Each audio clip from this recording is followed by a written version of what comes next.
ఉద్యోగం నుంచి తొలగించిన డెలివరీ బాయ్స్ తుపాకీతో బెదిరించి డబ్బు లాక్కెళ్లారంటూ విజయవాడలో ఓ గ్యాస్ ఏజెన్సీ నిర్వాహకులు ఫిర్యాదు చేశారు. వైసీపీ నేత మల్లాది విష్ణు సోదరుడు రాజేంద్ర ప్రసాద్కు చెందిన గ్యాస్ ఏజెన్సీలో బుధవారం రాత్రి ఈ ఘటన జరిగినట్లు పోలీసులకు ఫిర్యాదు అందింది. సీసీటీవీ దృశ్యాలను పరిశీలించిన పోలీసులు అది బొమ్మ తుపాకీ అయ్యుంటుందని భావిస్తున్నారు. మల్లాది రాజేంద్ర ప్రసాద్ నడుపుతున్న గ్యాస్ ఏజెన్సీలో గతేడాది జూన్ నుంచి రాజస్థాన్కు చెందిన 8 మంది గ్యాస్ డెలివరీ బాయ్స్గా పనిచేస్తున్నారు.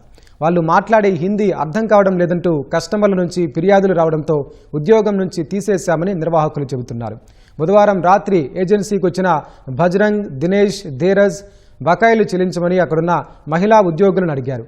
అప్పటికే ఆ రోజు కలెక్షన్ ఎంత వచ్చిందో లెక్కిస్తున్న మహిళలను తుపాకీతో బెదిరించి ₹1,00,000 డబ్బు, 2 సెల్ ఫోన్లు లాక్కెళ్లినట్లు పోలీసులకు ఫిర్యాదు చేశారు.